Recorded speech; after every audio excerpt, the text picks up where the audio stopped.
Por 4 votos a 3, o TRE Paraná determinou que outras testemunhas sejam ouvidas no processo que pede a cassação do mandato do prefeito de Agudos do Sul.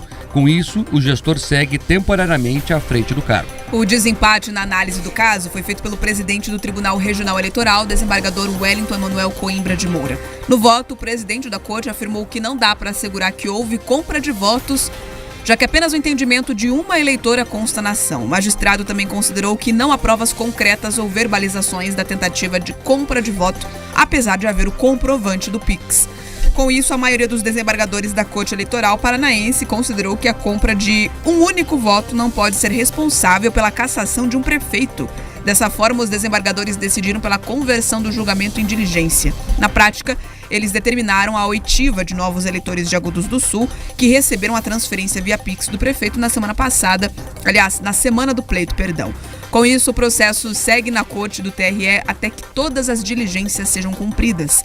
A decisão ocorreu dentro do julgamento de um recurso apresentado pela defesa de Gessé da Rocha Zoelner, do Progressistas, na tentativa de evitar a confirmação da cassação de seu mandato por compra de votos nas eleições suplementares em 2022. Ele e o vice Antônio Gonçalves da Luz, do PSD, tiveram os mandatos cassados em fevereiro deste ano pelo juízo da Zona Eleitoral de Fazenda Rio Grande, que é a comarca responsável pelo município de Agudos do Sul.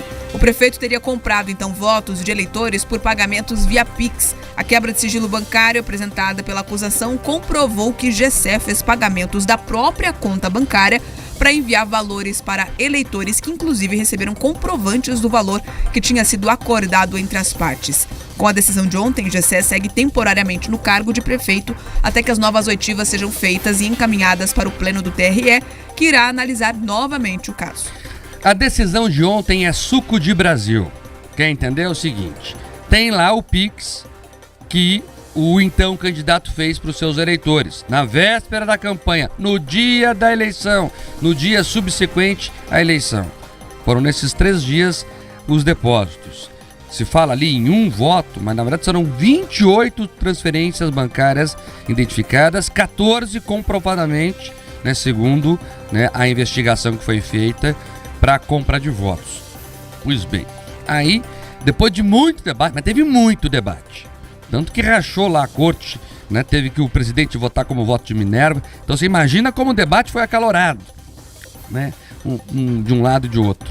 Depois de muito debate, falaram o seguinte: olha, é muito grave o indício mesmo, mas nós não vamos tomar a decisão. Nós vamos jogar de novo em primeira instância para ver se a prova fica mais robusta, como se precisasse ficar a prova mais robusta, Tem depoimento da pessoa dizendo assim: olha, falaram no meu trabalho que se eu mandasse uma mensagem, ele ia me responder com o Pix. E a pessoa fez isso e ganhou o Pix. A pessoa está contando isso, está no processo, é uma testemunha. É o relato de uma testemunha. Mas não, veja, não dá para dizer. Não dá para dizer. Ele não colocou lá que o dinheiro era pela troca do voto. Como se crime alguém fizesse abertamente em praça pública. Claro que ele não vai colocar isso, mas pediram. Tem que ter ali a descrição do serviço. Então, como não tem isso, vamos voltar para a primeira instância, e aí a gente discute mais. Mas por que isso? Porque ano que vem tem eleição municipal. Então, deram mais uma esticada, ele vai ter mais 1 ano e pouco de mandato. Aí quando for resolver, é lá em dezembro do ano que vem, quando o mandato dele já iria ter concluído. Isso é suco de Brasil. E isso desmoraliza todo o nosso processo da justiça eleitoral, desmoraliza a democracia em alguma medida, porque você percebe que mesmo quando algo tão grave, porque se você tem ali alguém comprando votos quando deveria ser entregue ali de bom grado, por liberdade de consciência, você percebe que tem, além de toda essa questão do abuso econômico, você tem a deturpação do instrumento da escolha de um prefeito. Então não importa, inclusive, se fosse apenas um voto, 14, 28 ou muitos mais, que você não conseguiu ali ter a prova do comprovante Pix, ou outros ainda que talvez tenham sido comprados à moda antiga, sem adotar a nova tecnologia. Porque o que a gente percebe é que as pessoas ali param de debater as ideias e passam a contar as moedas. Então a Corte Eleitoral, quando ela toma essa decisão, que ela acaba tendo um caráter protelatório, as pessoas ali dão aquela enrolada, estica, puxa, finge que não vê, diz que está sendo mais rígido, querem mais provas, mas quando todo mundo sabe é que no final do dia tende a acabar o mandato e nada a ser concluído. Fica um mau exemplo, principalmente por conta do pleito do ano que vem. Se agora você permitiu ali que o Pix rolasse solto, que o dinheiro rolasse solto, na prática, será que a eleição do próximo ano as pessoas não vão adotar ou reforçar a sua estratégia de angariação ilegal de sufrágio? Me parece que sim. Então a Justiça Eleitoral ela precisa ganhar em celeridade e também em rigidez, Mark.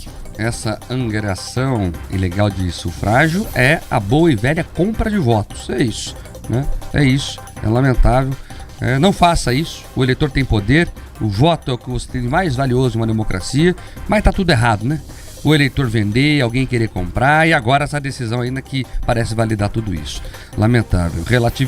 Relativizaram também as eleições, é o que parece.